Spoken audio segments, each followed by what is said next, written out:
There is a lot that goes into planning to retire from federal service. But have you ever felt like sometimes you can't get out of your own way? Or that your mindset might need a little bit of tweaking to be able to get retirement just right? Well, if so, you are in the right place because today's episode is all about using these 8 principles to inspire you to take control of your financial future. Hi, Chris Kowalik here of ProFeds, and welcome to the Fed Impact Podcast, where we offer candid insights on your federal retirement. So you guys know this show is all about helping you to get clear on what you want retirement to look like and taking action to make it happen. So with the extensive number of workshop training sessions that we do and the follow-on work that we do with federal employees, we have tens of thousands of employees each year that we get to see firsthand some of the challenges that those feds have when it comes to preparing for retirement. And quite often, we find that this has little to do with money and way more to do with mindset. Okay, and how we're thinking about decisions that we're making. So in today's episode, we're going to talk about some of those underlying planning principles that can really help feds to just take control of their financial future so that retirement happens for you and it doesn't happen to you. Okay, so many of you listening are still actively employed with the federal government, and you probably have a lot on your mind about what you can do to make your future great. So that is exactly what today's episode is all about. So kind of that high level, we're going to talk about the timing of when you're making decisions and taking action, the decisions themselves and the decision-making process, and frankly, what happens when you don't make a decision at all. And then finally, taking ownership of your future. So those are kind of the themes of the 8 principles for today. So any resources that I talk about, I'll be sure to include those in the show notes. And for anyone looking for training and more help on their individual situation, we'll show you how to do that here at the end of the episode. So stay tuned. I would ask, if you like what you are hearing and what we're bringing to you on these episodes, please share this with your friends and coworkers who can benefit. Also, if you take 30 seconds and leave a quick review on your favorite podcast platform like iTunes, Spotify, iHeartRadio, Audible, Amazon Music, or YouTube, we're on all of them, so that other federal employees have an easier time finding this podcast and upping their game to retire ready like you, I would greatly appreciate it. And by hitting that subscribe button on your favorite podcast platform, you will get new episodes delivered right to you when they are released. Okay, so let's jump in and get started on the first planning principle. It is never too late, too early, or too often to plan. But I will share with you, the longer that you wait, the more painful it is. Now, you've probably heard the old proverb, when is the best time to plant a shade tree? And the answer is 30 years ago. If you want the shade today, you had to have taken action a long time ago so that the maturity of that tree could get to a point that it offers some shade, right? You've probably heard at least some version of that proverb. We see too often that people give up on themselves. They give up on themselves really early when they have a lot of time ahead of them. Like, oh, well, I don't really have the time or maybe even the expertise to start planning now. I'll wait until I'm closer to retirement. And then they also give up on themselves at the end where they say, oh man, there's nothing I can do now to fix things. And I don't believe either of those are true. Okay, so we see folks who have one foot in retirement and they're trying to figure out life insurance planning, right? It's really hard to do that late in life. But on the flip side, the 30 or 40-year-old that has a long way to go to retire, they think, gosh, I have so much time ahead of me. I'll do that later. Okay, so the earlier you take action, the better off you are because you're putting time on your side. Okay, nobody ever says, gosh, I'm so glad that I waited to start planning, right? Starting as early as possible will get you the very best results. But wherever you are on your retirement journey, it's never too late to at least make progress. Progress is way easier to make when you're younger, right? It's further away from you, which is why it makes it so much easier to get that progress, okay? Now, if you are later in life and you're trying to make some of these decisions, the progress isn't going to look the same as when you did it when you were younger, okay? But you're at least moving the needle. There's at least something that you can always do to tweak and modify that retirement so that you get more of what you want. Okay. So I never want people to be discouraged because they feel like they're too young or too old, or they've already done some planning. So why bother going back and revisiting it? This is an iterative process. We continue to go back and back and back to keep tweaking these things and get closer and closer and closer to the actual retirement that you want. Okay. Now, planning principle number 2, when you know your numbers, your financial decisions become obvious. See, you've got to get clear on your numbers to be able to make informed and deliberate decisions.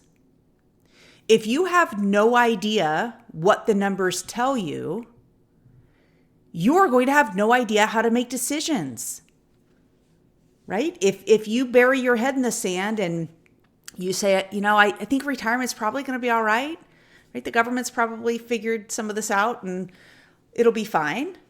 That's not really the way this goes. Okay. You have to know your numbers because that's going to inform the decisions that you are making. So if I told you that if you retire today, you could maintain your standard of living based on the assets, based on all the things you've done to prepare to retire, and that was based on real numbers, you would feel great about submitting your retirement application.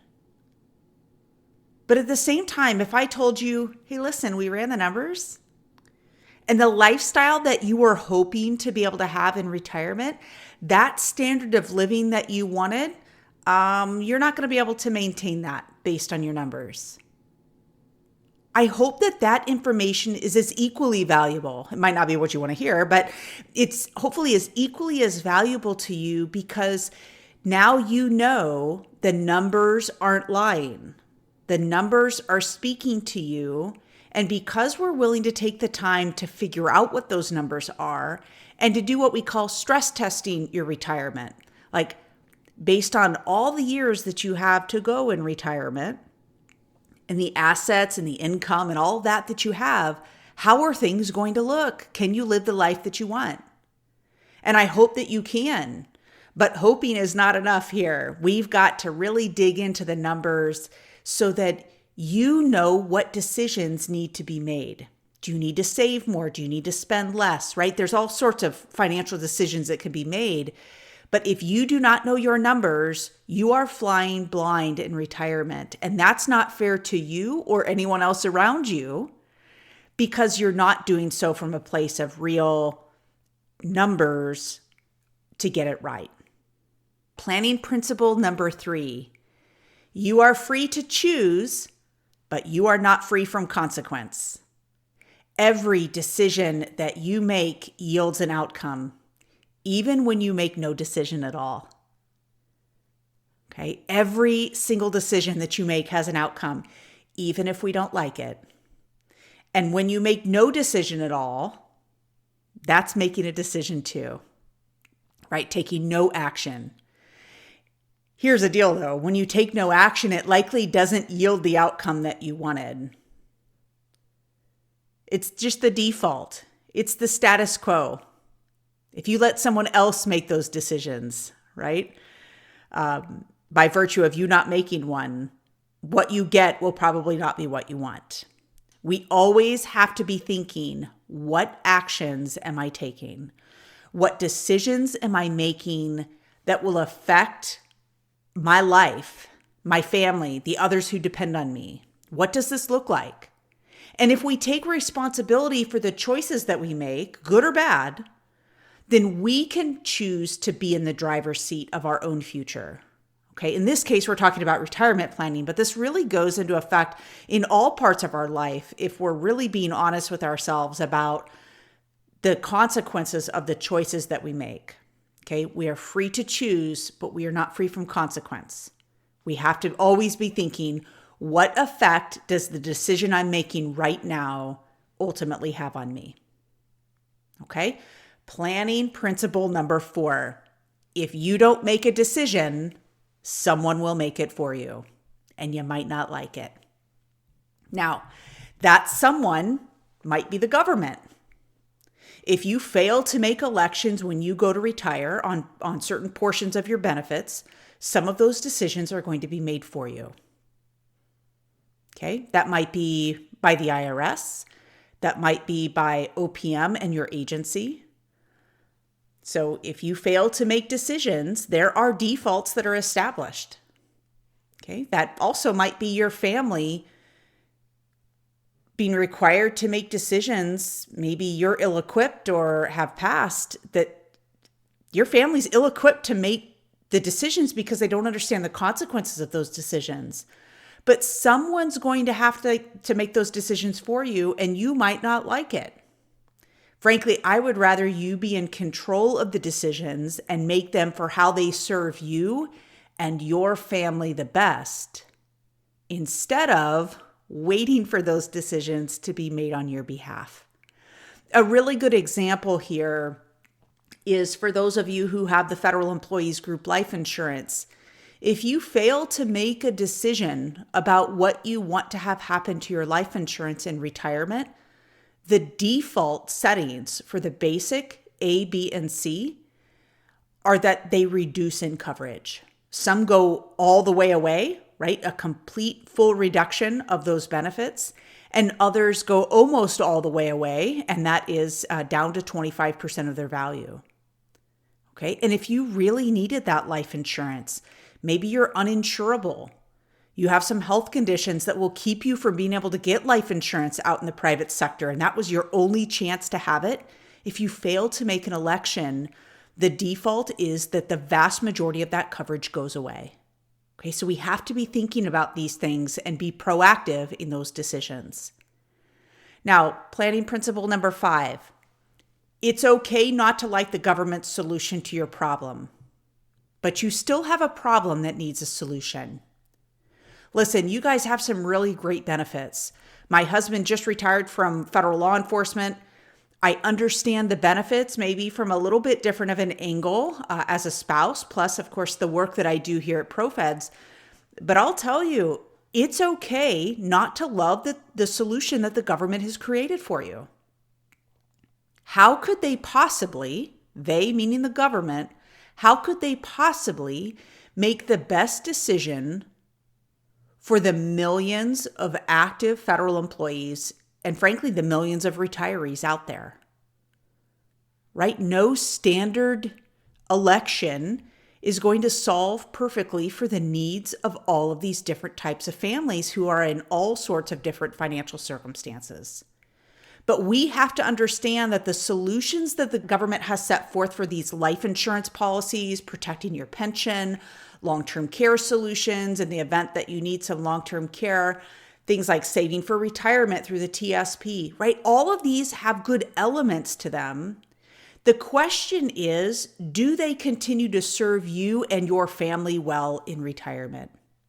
That's a big, big question. Do these benefits continue to serve you well in retirement? And I'll tell you what flavor of these benefits, which choice are you making about how these benefits behave? And I'll tell you, you are fooling nobody if you say that the government has just figured it all out and it's amazing.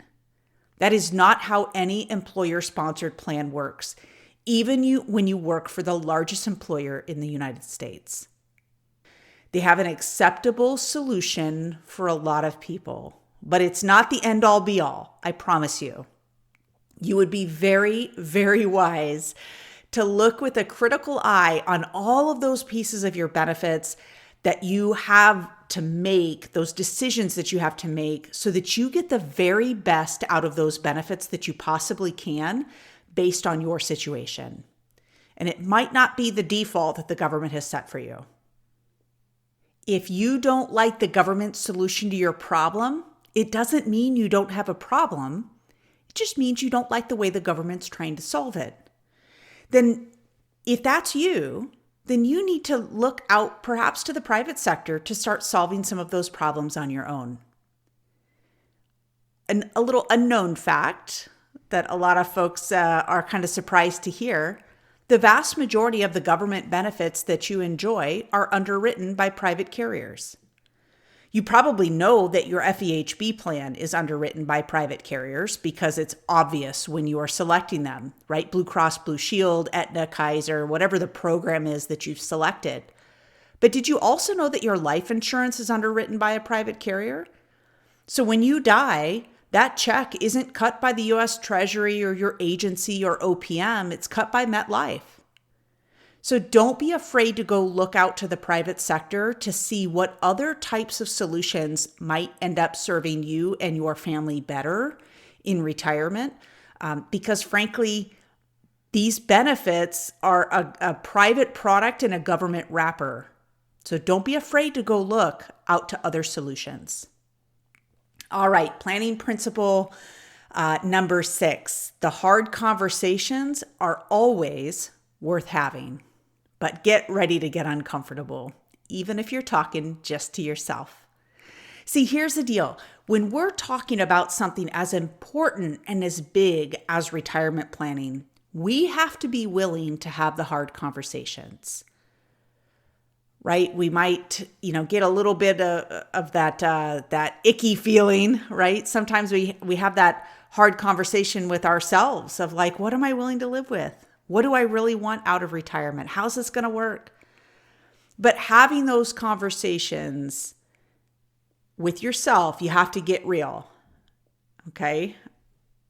Be real with yourself first, and then you need to be able to sit down with your spouse or perhaps your children or anyone else that's involved in the financial part of your life and try to figure the real end goal that you have for retirement. So sitting down perhaps with your spouse, figuring out what does retirement really look like? We have to figure this stuff out on your own as the employee and understanding how this is going to affect your spouse as well. But don't be afraid to ask for some help along that journey. And we're going to talk about that here in a moment, but trying to figure all this stuff out on your own can be a little bit tough. So asking for a little bit of help of kind of guiding the conversation and figuring out the things that you don't even know to be worried about, that is a huge part of all of this. Okay, but the first things first, you've got to get clear on the conversations that you're having with yourself or your family and make sure that you're being honest with yourself in that conversation. Okay, that might be uncomfortable conversations about what happens to my family if I die. Right? What happens if something happens to me and I need someone to take care of me, to bathe me, to dress me, to feed me, right? Those are all uncomfortable conversations, but boy, they are so worth having and making sure that what you're doing with respect to the elections that you've made for your government benefits and frankly, any other private solutions that you've put into place are really aligned with the ideals that you have about what retirement is going to look like. All right. Principle number 7, retirement is complex and seeking professional help is admirable. Guys, even the very best athletes hire coaches to guide them on their journey. I think a lot of people, for some reason, think that if you ask for help to get something like retirement right, that somehow you failed yourself or you're less of a person. And gosh, I honestly believe that couldn't be further from the truth. I keep coming back to this idea of athletes. We see the strongest athletes in the world have coaches because they need a guide on their journey. They're the one out running the race. They're the one out throwing the touchdown. They're the one out, whatever it is, whatever sport you want to think about, they're the one on the journey, but they have somebody guiding them along the way. They need someone outside of themselves to say, listen, you are on the right track, or maybe we need a couple little tweaks here. And sometimes, hey, you're really going the wrong direction. We need to get you back on the path. Okay, so having some help is admirable. Don't be afraid to ask for help if you need it. We'll link to it in the show notes about how to request some help. We've got financial professionals who specialize their practice and work with federal employees and their families to get these decisions right. So we'll show you here in just a moment how to be able to get connected with one of them if you need a little bit of help. Okay. All right. The very last financial planning principle is that nobody should care more about your retirement than you do. Let me say that again. Nobody should care more about your retirement than you do. We're here to help you to be the hero in your own story and figure a lot of those things out, but not me, not your agency, not your spouse, not your children, but you. You have to care about your retirement. And the fact that you're listening to this episode tells me that you want to get this right. But it's so easy for us to feel like victims of things that have happened in our life. So we feel victimized by the things that we've been experiencing in our life, or maybe we were wronged with respect to money. We lost a lot of money, or we made some bad decisions and things just went down a bad rabbit hole. Okay, we might have lost a lot of money in the TSP when the market took a tumble. We got out of the life insurance program and didn't realize we couldn't get back in. And now some bad decisions were made, right? Whatever it is, we have to own it and say, I care about my retirement and I'm going to do something about it to get it right.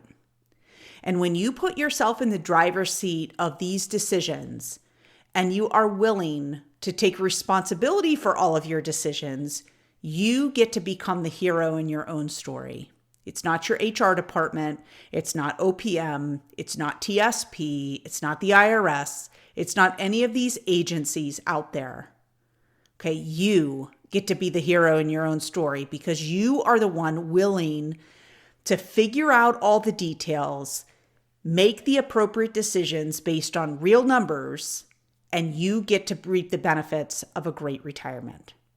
Now, again, that's not to say that you don't have some help from professionals, but you've given yourself every opportunity to get it right. Okay, so important. And I hope that these 8 planning principles really help you to maybe serve as a filter for the decisions that you're making and how you're showing up to conversations about these benefits. Listen, today's topic is important, and I'm glad that we had a chance to dig into some of those details about the 8 planning principles. But like most things when it comes to money and mindset and your future, this is only a small part of what you need to know to be confident as you step into retirement. After all, our job is to help federal employees take action, right? It's not enough just to know about these benefits. You have to do something about what you're learning. So we teach retirement workshops throughout the country with a very specific mission of helping feds to bring together all of the various parts of their situation to see more clearly what things look like in retirement and the very real decisions that need to be made today to make that happen. Remember, it's never too late, it's never too early, and it's never too often to plan. If you have not been to one of our workshops, or if you need maybe a little refresher if it's been a while, or you want access to the show notes for today's episode, we've got that all laid out for you. Here's how to get it. So pull out your phone and text the word podcast to 224-444-6144. Okay, we'll make sure that you get access to both the show notes and all of the workshops that we have so that you can find one in your area. Of course, we've got lots of webinars and other podcast episodes, lots to be able to get, and we will make sure that that arrives right to you as soon as they are released. Okay, again, to get that, text the word podcast to 224-444-6144, and we'll send that right away. Okay, so keep these 8 principles in mind as you think through your plans to retire. The money that you need for retirement is as important as the mindset that you need to get there. Well, that's it for today, folks. I hope that our talk about these 8 planning principles has been helpful to you as you think through the various aspects of planning to retire. Stay tuned to the Fed Impact podcast to get straight answers and candid insights on your federal retirement. And if you haven't already, please subscribe today so you're sure not to miss an episode.